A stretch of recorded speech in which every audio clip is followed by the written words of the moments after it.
A new poll suggests that the popularity of Prime Minister Mark Carney and his government is cooling slightly this summer.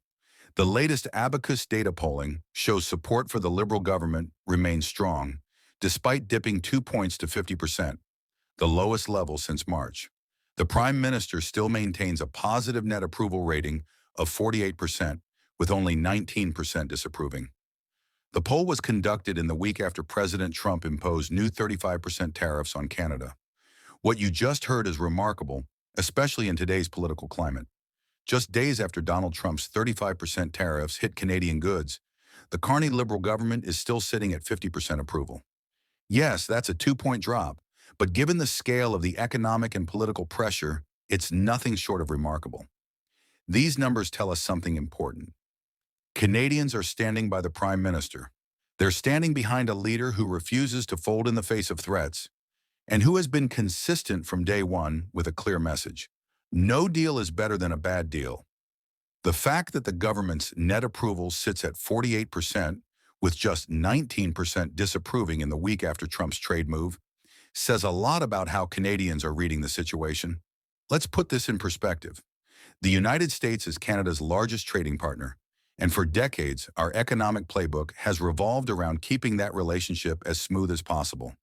But smooth often meant compromising, sometimes too much, in the name of keeping the peace. Carney's approach is different. Instead of chasing quick fixes or accepting deals that favor Washington, he's been clear.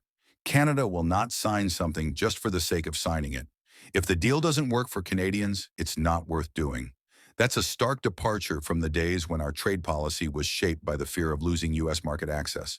And it's not just talk.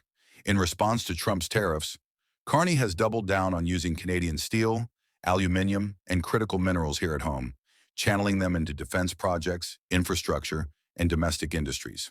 By doing this, he turns what could have been an economic blow into an investment in self-reliance. But the story doesn't end with trade. Carney has been applying the same philosophy to defense and national security. For too long, Canada has relied on the U.S. military as the ultimate safety net. That dependence has left us vulnerable both politically and strategically. That's why in June, we concluded the new EU-Canada Security and Defense Partnership to advance Canada's participation in the European Security Initiative and the Rearm Europe plan. This will give us better access to European defense partners for our needs and will give our defense suppliers greater opportunities to help meet Europe's needs. We are also in the process of creating a new defense procurement agency to act quickly and ensure our armed forces get the equipment they need when they need it. Our investments in defense will expand Canada's industrial capacity so we can equip our armed forces using Canadian steel, Canadian aluminum, Canadian critical minerals, Canadian cyber technology, and Canadian lumber.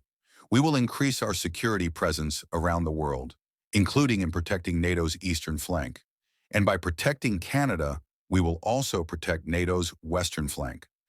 Under Carney's leadership, we've seen a pivot, a new security partnership with the European Union, increased investment in our own military capabilities, and a commitment to meeting NATO spending targets ahead of schedule. This isn't just about buying new equipment. It's about building the capacity to defend ourselves and contribute meaningfully to global security without waiting for Washington's approval. This latest poll is more than just numbers. It's a snapshot of how Canadians are processing all of this. It shows that the public understands the bigger picture. Yes, tensions with the United States are high, but Canadians recognize the importance of standing firm in our national interest. This was today's important update. We want to make it absolutely clear that our videos never include any kind of misinformation. Canadian Nexus is dedicated to bringing you verified and trustworthy news from across Canada, from politics to society and everything in between. If you value truth and facts, you're in the right place. If you enjoyed this video, please like, share your thoughts in the comments, and don't forget to subscribe to the Canadian Nexus channel. Thank you.